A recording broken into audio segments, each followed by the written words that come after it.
चीन के साथ चल रहे तनाव के बीच Defence Research and Development Organisation यानी DRDO ने भारत की ताकत बढ़ाने के लिए कई कारगर हथियार बनाने में कामयाबी हासिल की है। कई मिसाइलों के सफल परीक्षण के साथ ही DRDO ने भारतीय सेना को ऐसे हथियार दिए हैं जो दुश्मन के छक्के छुड़ा सकते हैं। इसके अलावा फ्रांस से आया राफेल लड़ाकू विमान भी देश के दुश्मनों के लिए सिरदर्द बना हुआ है।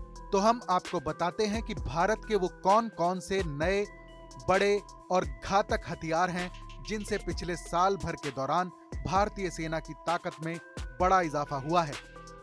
राफेल लड़ाकू विमान ने बढ़ाई भारतीय वायुसेना की ताकत। राफेल फाइटर जेट का भारतीय वायुसेना में शामिल होना पिछले साल की सबसे बड़ी घटना थी। 28 जुलाई को 5 राफेल विमानों का पहला बेड़ा बिना कहीं रुके फ्रांस से सीधा भारत पहुंचा था। रास्ते में हवा में ही ईंधन भरने के लिए फ्रांस की वायुसेना का एक विमान भी राफेल के इस बेड़े के साथ भारत आया था। इन नई पीढ़ी के विमानों के भारतीय वायुसेना में शामिल होने से भारतीय सेना की ताकत में बड़ा इजाफा हुआ है।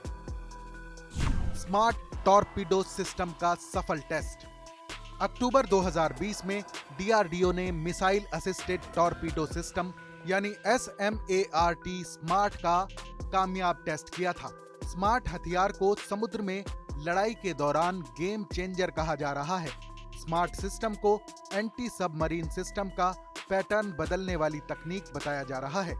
650 किलोमीटर की रेंज तक वार करने वाला यह हथियार मिसाइल के साथ लॉन्च किया जाता है।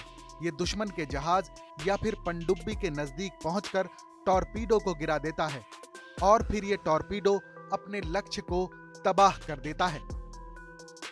भारतीय वायुसेना को मिली अस्त्र मिसाइल। 18 दिसंबर को रक्षा मंत्री राजनाथ सिंह ने अस्त्र MK1 मिसाइल वायुसेना को सौंपी। ये मिसाइल DRDO ने बनाई है और ये पूरी तरह से स्वदेशी है। अस्त्र मिसाइल हवा में ही दुश्मन के हमले को नाकाम करने की ताकत रखती है। इस मिसाइल का सुखोई विमान के साथ एक सफल परीक्षण भी किया जा चुका है। ये देश की पहली बियॉन्ड विजुअल रेंज यानी BVR मिसाइल है, जिसे Su-30, LCA और MiG-29 लड़ाकू विमानों से 100 किलोमीटर की दूरी से लॉन्च किया जा सकता है। भारत ने लद्दाख में तैनात किया बॉर्डर सर्विलांस सिस्टम। चीन से तनातनी के बीच भारत ने लद्दाख में बॉर्डर सर्विलांस सिस्टम यानी बॉस तैनात कर दिया है।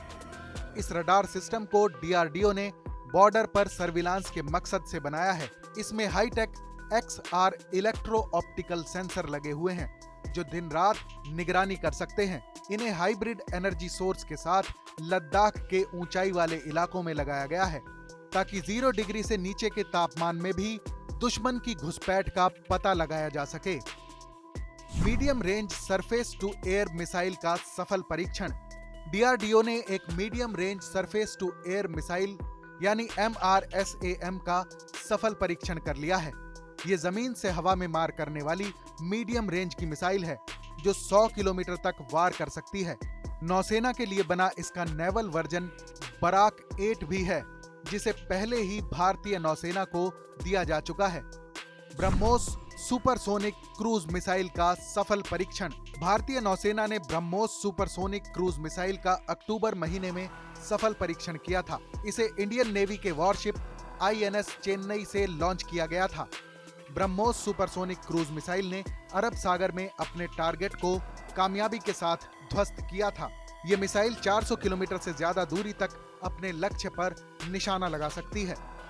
इस मिसाइल को भारत और रूस ने मिलकर बनाया है।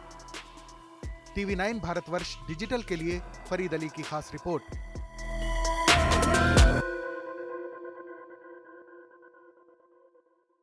परवाह देश की, सोमवार से शुक्रवार रात 10 बजे TV9 भारतवर्ष पर।